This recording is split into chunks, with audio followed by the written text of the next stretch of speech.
my name is Guadalupe Garcia, and we're here doing the oral history interview for Professor Kiana Rivera for CLS 3300, Race, Class, and Gender.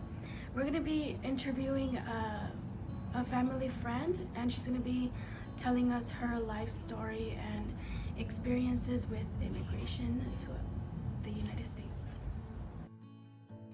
So this is my interviewee, and I will let her introduce herself. Hi, my name is Cinthya. I am 30 years old. I was born in Mexico City.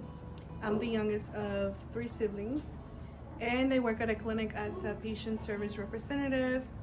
And 2 fun facts about me: 1, I'm vegetarian, and 2, I love animals.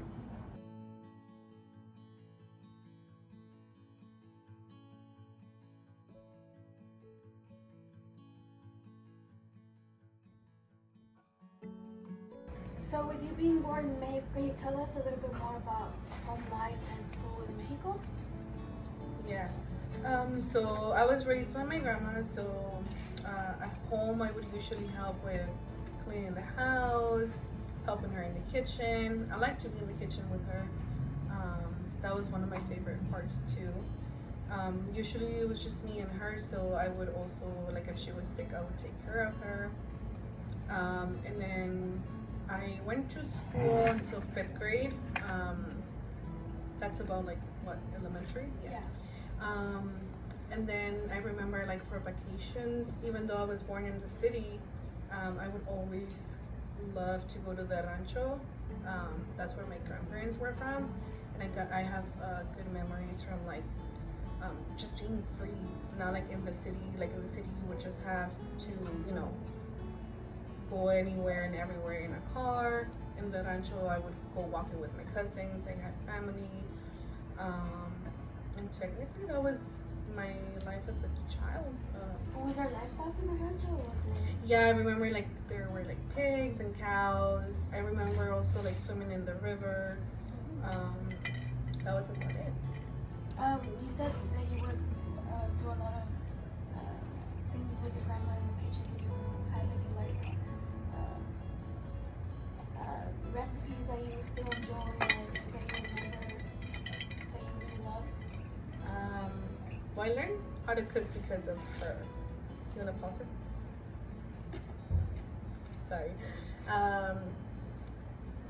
I guess one of our traditions is, like, moles. We have green and red. But I did learn a lot of things from her in the kitchen. There's green mole? There is green mole, yeah. Oh my goodness. My family's from Guanajuato, so.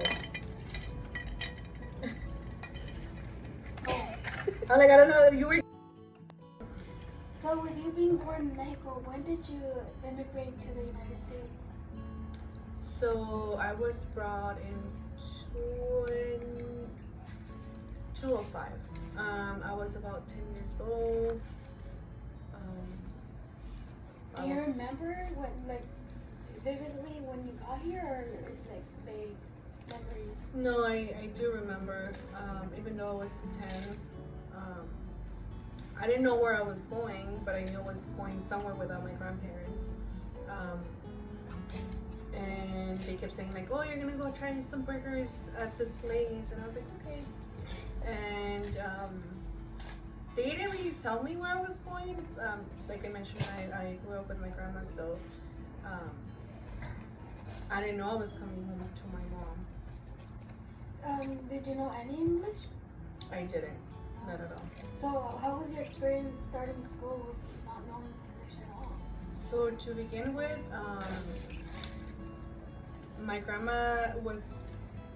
my mom sent her back to Mexico after, like, 3 months because I didn't want to stay here. And then I started school. In school, my teacher, she was so nice. I still remember her name. She was Miss Harris. She was super nice. She was very patient. She was always trying to help me because the kids were mean. They didn't want to play with me. They didn't want to talk to me because they didn't want to talk to me in Spanish. So even though the kids were mean, I still managed to learn English within, like,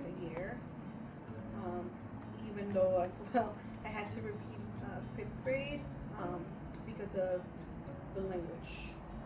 And you said that your teacher helped you. Did she speak to you in Spanish? Yeah, she did help me a lot. She did not speak Spanish. She was actually African American, but she would try to help me with getting me books so I could learn how to read. She would get me books that had like Spanish and English, so I would be able to like translate and compare the words, learn the meaning and stuff. So that was really nice of her. Since school, have you experienced other discriminations like outside of school, like in your community? Well, I mean, nowadays you see them everywhere. Personally, I have experienced quite a few. Just by the looks, like my skin color or even my accent. Even now with the whole thing with immigration. For example, I had my work permit and that's how I got hired at my job. But I think they had documents that were not updated. So I was being questioned about like my citizenship or my legal status because they didn't have the right documents on file. So that was kind of hurt me in a way, but I know they had to request the right documents in order to keep on working.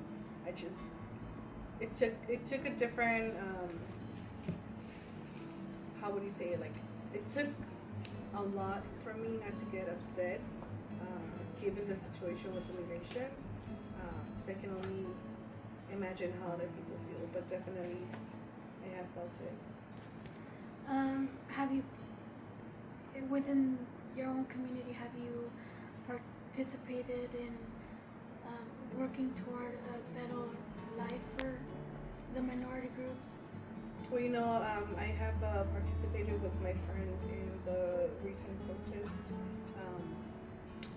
here in California, and it's not much, but I hope it does make a change. For example, also at work, we were shown how to process or proceed with any given situation with like ICE, for example, just to protect our patients, and also protect ourselves just in case it gets, violent. So just the small things make a difference. So yeah. Even though it was hard, I think I wouldn't have it any other way, just because I learned a new language. I have seen a different part of the world. I do like helping people with my job. I do help people. Thankfully, now I have also, a legal status here.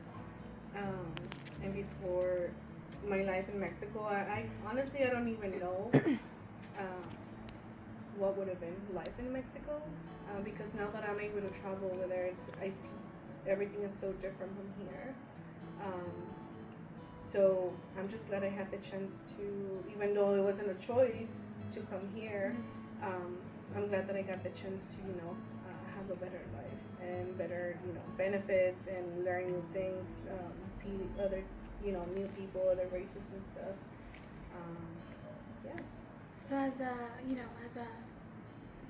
Mexican American, how do you blend both cultures?